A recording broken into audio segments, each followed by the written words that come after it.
everyone, it's CorinD, and welcome to Corin's Open Book Podcast. Let's get right into this week's episode. Last week, I spoke on how it is difficult for me to have a relationship with my father. And now I wanted to speak on why it is difficult for me to have a relationship with my mother. My mother was abused in her childhood by my great-grandmother. She would whip her excessively for things that a child shouldn't be whooped for. She's from a different generation. So whoopings and excessive force when parenting children was normal, it was seen as good. But also my great-grandmother was abused as well in relationships.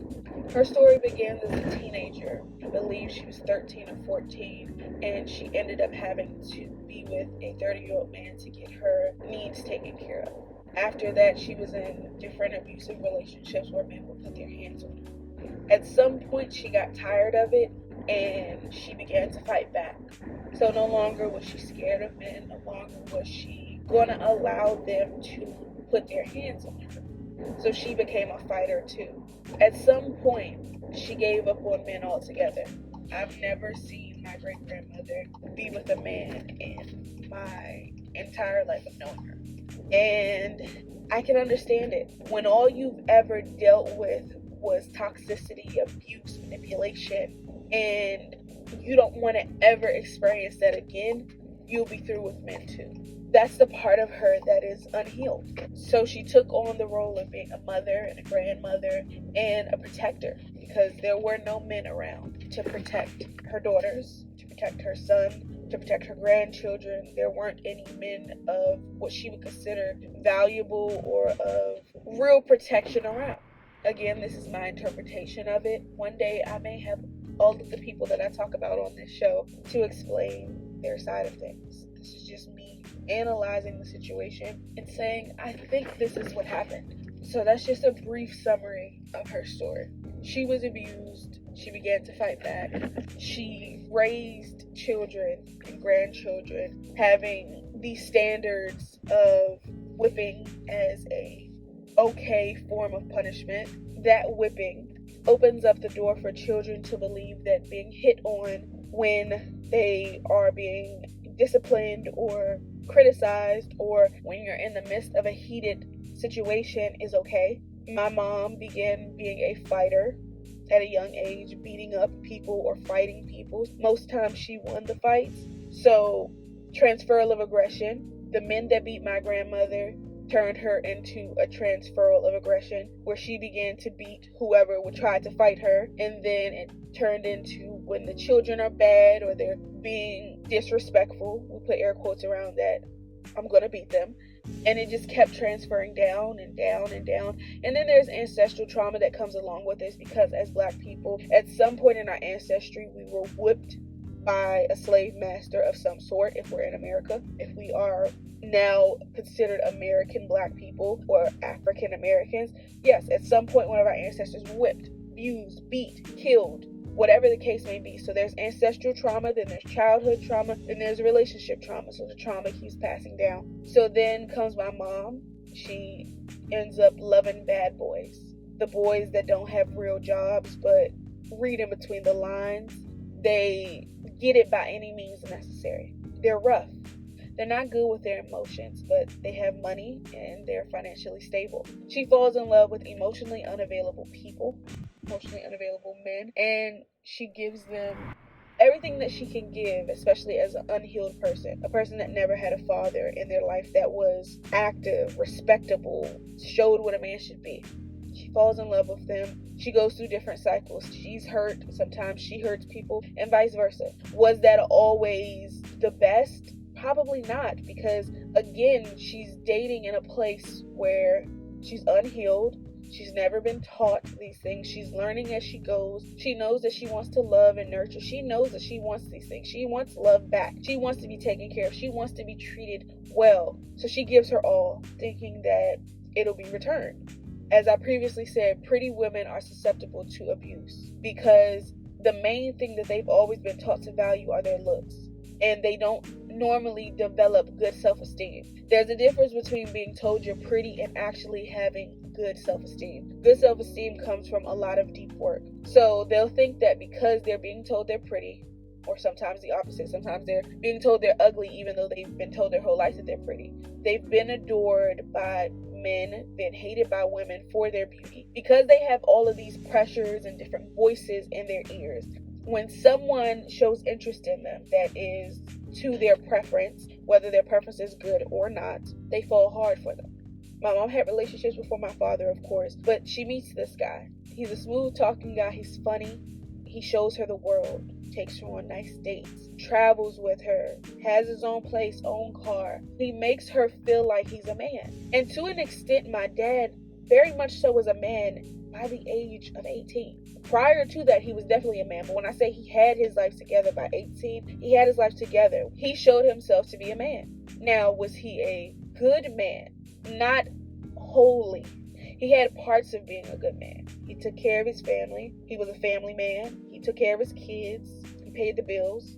He made sure things were taken care of. He had a schedule where family dates, mom and dad dates, that type of stuff. He understood that sort of thing, but he also dealt with a lot of unhealed trauma.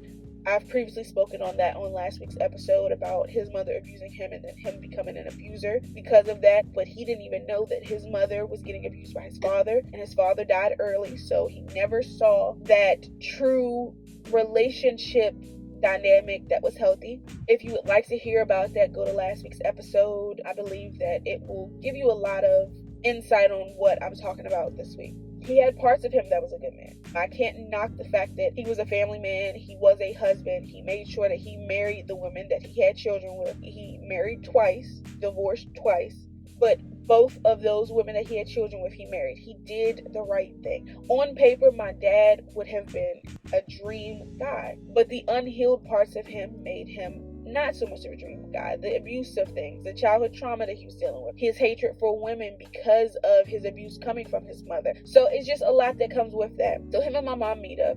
She doesn't have a good relationship with her father. He doesn't have a good relationship with his mother. In a sense, they were equally yoked for toxicity. So yes, when you mash up with someone, if you are unhealed, you're meeting with your equal. Sadly, doesn't mean that what goes on is a good thing. So they literally scratched at each other's demons. He scratched at her issues with her father. She scratched at his issues with his mother. And even though she cooked and cleaned, those type of things, she kept herself up, didn't gain weight, kept her body right, hair done, all of that stuff. Trophy wife. Him, trophy husband. Because they had unhealed parts of them, they had trauma that was so deep, and they were so young at that too. So just imagine you guys meeting up at 18, 19 years old. Unhealed trauma like a mug. Therapy is definitely not the top thing as it is now. Like, mental health was not talked about back then. Because even now, my mom would be like, that mental health shit. And it just throws me off. I'm like, girl, everything is attached to the mind. But I digress. I'm not going to go deep on that. But mental health was definitely not a thing back then. Like, yes, people going to therapy. That was rich people shit. Excuse my language. Yeah, they had money, but they didn't even think about therapy until they were married. These days, we know you need therapy for yourself, and then if you're in a relationship, you need premarital counseling, and then you need marital counseling. Therapy is not something that you do just because the issues get bad. You do it because you want to make sure that you're a whole person singularly, and then in the relationship, you want to make sure that you're whole people together. So they're young. She becomes a mom of his daughter, which my sister, love her dearly. She becomes a stepmom before she's even a mom. And I don't like using that word step before, just clarification, yes, step. But she is my sister's mother. That's my sister. Step for respect to her mother, because yes, she has a mother that is in her life, okay? But she also has another mother from my father marrying my mother.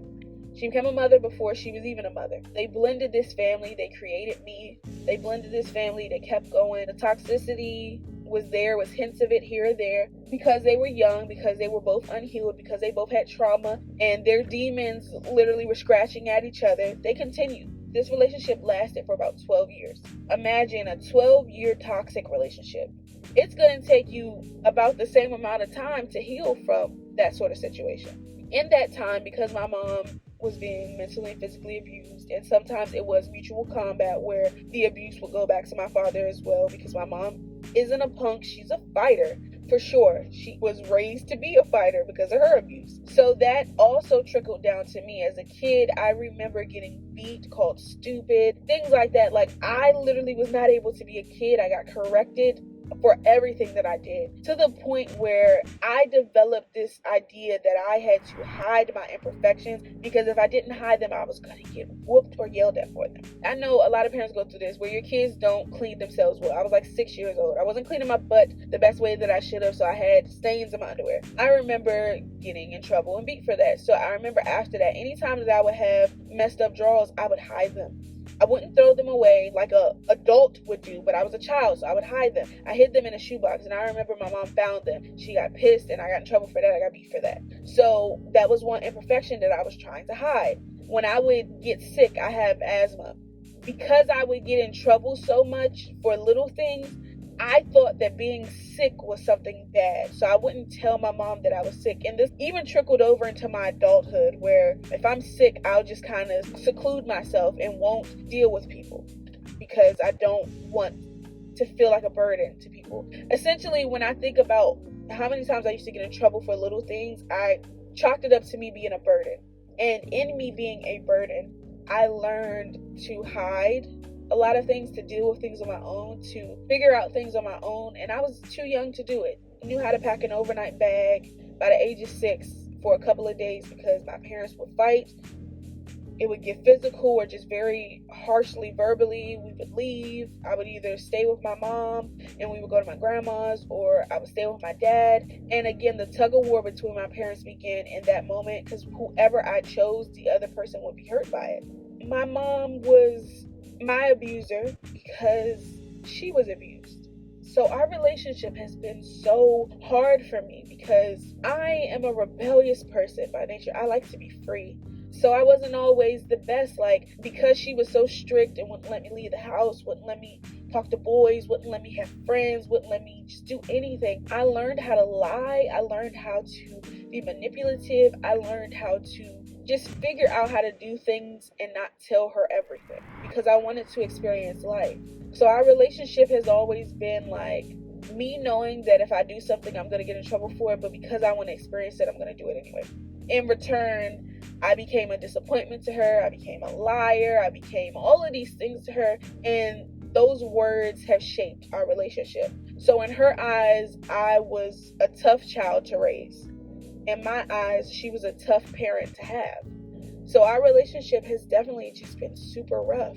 And even in adulthood, even though I've made so many adult decisions, even ones that have helped her life to become better, I've put my credit out there for her life to become better, so on and so forth. I'm still not seen as adult. I'm still talked to like I'm a young child. I'm still talked to as if she's getting beat by a man. Sometimes her words and the way that she tones herself towards me, I'm sitting here like, if we didn't know each other, I wouldn't take this kind of disrespect. But because you're my mother, that's the only reason why I allow you to disrespect me.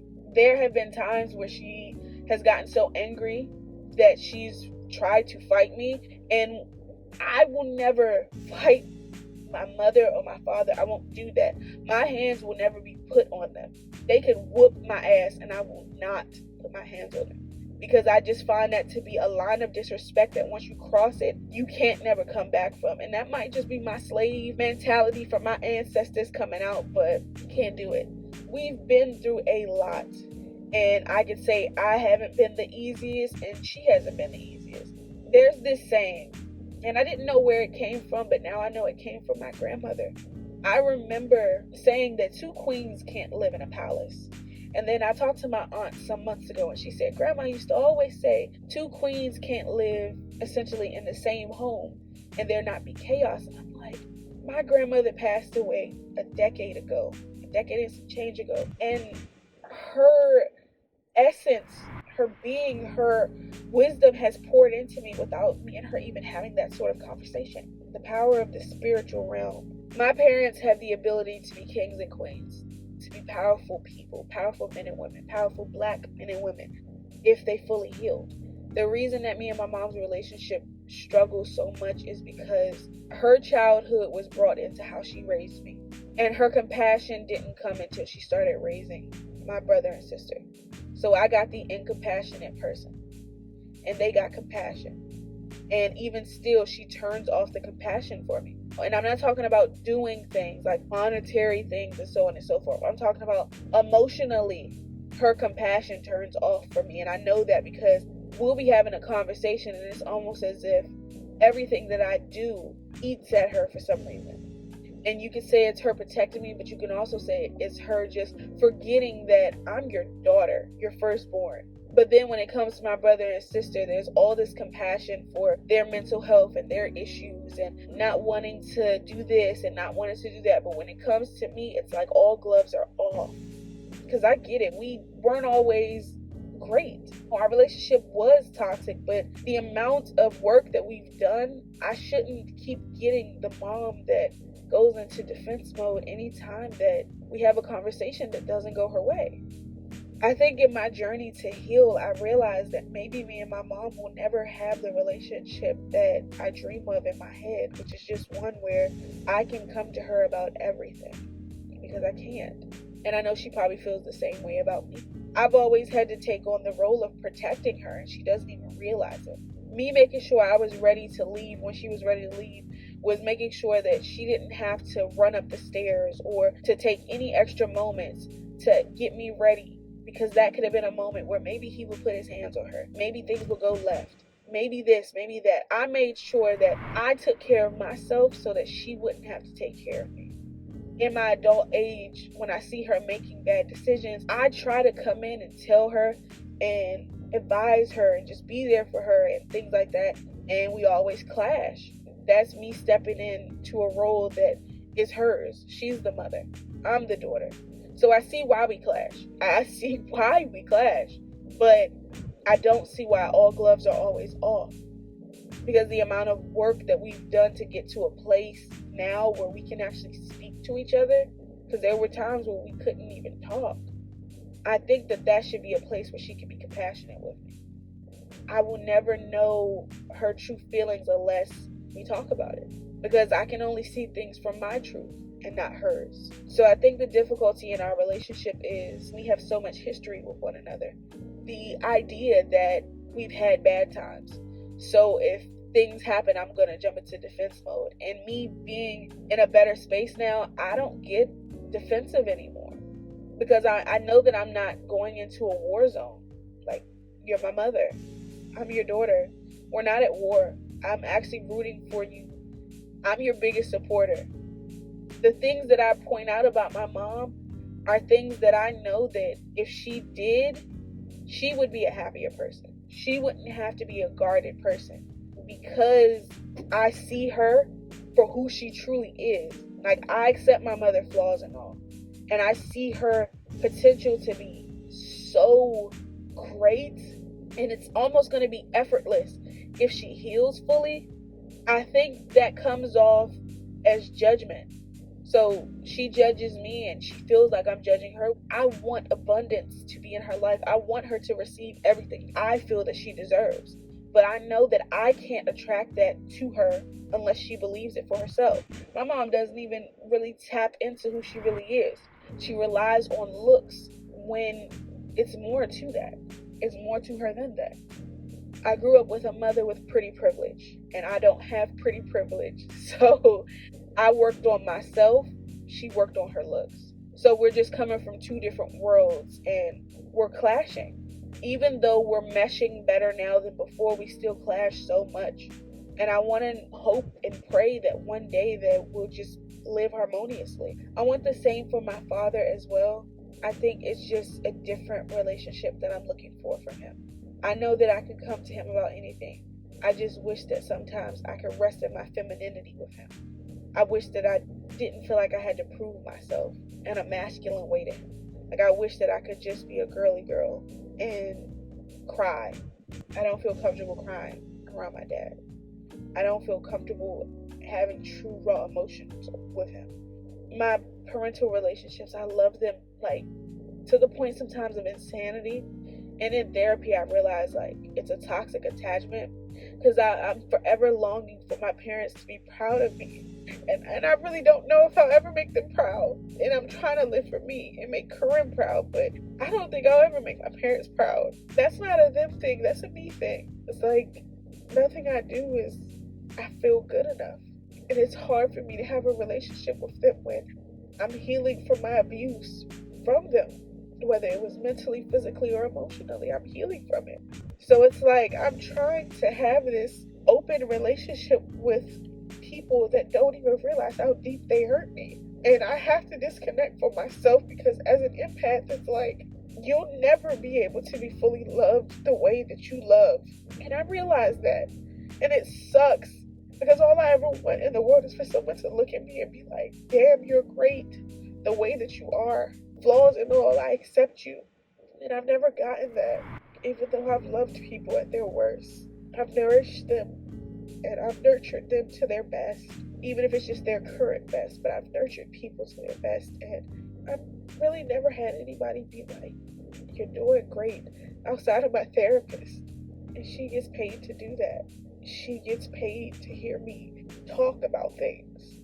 And that's probably my trauma brain kicking in, telling me that nobody cares about me. But I've never heard those words like, I'm proud of you. Like, I've never actually heard those words in person. Social media posts are not real life. I got a lot of stuff to work through before I can even really have a healthy relationship with my parents. And that's something that I have to deal with. That's not something that I can force them to work on. I can't make anybody change but myself. In doing this podcast, I want you all to know something. When I talk about situations in my life and people, I love them. I'm not doing any of this out of malicious intent. I'm not doing this to tarnish their name. And I don't want anybody to ever think that you can judge my parents, you can judge my family, you can judge my friends, you can judge my coworkers. I don't even want you to judge the strangers that I may talk about.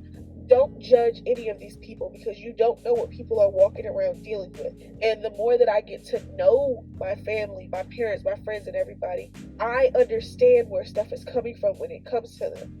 But people on the internet, some of the people listening to this, you're never going to understand that everybody is walking around with their own story, with their own issues, with their own trauma, with their own perception of what they would want life to be, so on and so forth. They're walking around as themselves, and you'll never know what it's like to be them because you'll never be able to live in their shoes.